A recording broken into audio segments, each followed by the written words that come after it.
hello नमस्कार welcome जनाइছো पुनः अन्य एटी भिडिओলৈ মানে সময়টো কম থকাৰ কাৰণে মই সময় বেছি ল'ব বিচৰা নাই একেদিনাই দুটা তিনটা ভিডিও আপলোড কৰি দিছো যে শৰ্ট ভিডিও আপোনালোকে চাইও ভাল পাব আৰু বৰিং নহব বুলি মই অনুভৱ কৰিছো গতিকে এতিয়া দ্বিতীয় পেজত কি থাকিব আহক আমি জানো ডিজাৰ্টেশনৰ আমি কৰি আছিলো যেটো কেকেএইচএছইউ মাস্টাৰ্স ফ'ৰ্থ সেমিস্টাৰ ডিজাৰ্টেশনৰ বিষয় এটা সেকেন্ড পেজত কি থাকিব সেকেন্ড পেজত আপোনালোকে হয়তো পাইছে গাইডলাইনত তাত সুপাৰভাইজাৰৰ কিবা সাৰ্টিফিকেটটো থাকিব যদিও আপোনালোকে যদি ইচ্ছা কৰে তাত আপোনালোকে নিজৰ এটা সেলফ ডিক্লাৰেশন বুলি দিব পাৰিব সেলফ ডিক্লাৰেশন ওকে সেকেন্ড পেজত সেলফ ডিক্লাৰেশনটো দি কেনেকৈ লিখিব পাৰিব আপোনালোকে মই কৈ দিছো আই লিখি আপোনালোকৰ নাম ঠিক আছে আই আপোনালোকৰ নাম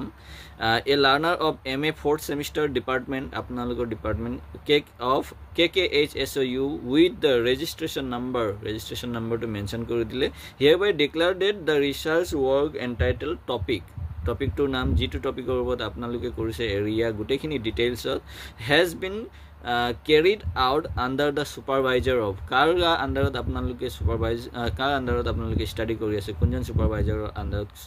ষ্টাডি কৰি আছে সেই সুপাৰভাইজাৰজনৰ নাম আৰু ডিটেইলছটো আৰু in connection with the partial fulfilment of MA degree বা মাস্টাৰ্স ডিগ্ৰীৰ কাৰণে আপোনালোকে যে এইটো ডিক্লাৰেশনটো লিখিছে এই ষ্টাডিটো লিখিছে সেইটো ডিক্লাৰেশন আপোনালোকে ইয়াত দিব পাৰিব আৰু যদি আপোনালোকে কোনোবা টপিকটোৰ বিষয়ে যদি কোনো সেই এৰিয়াৰ বিষয়ে কোনেও যদি ষ্টাডি কৰা নাই তেন্তে আপোনালোকে আকৌ লিখিব পাৰিব I further declare that on this topic that nobody has done any research on this topic and আমুক জিটো বিষয় আৰু যদি কোনোবাই ষ্টাডি কৰিছে তেন্তে ষ্টাডি কৰাৰ পাছত তেওঁলোকৰ কি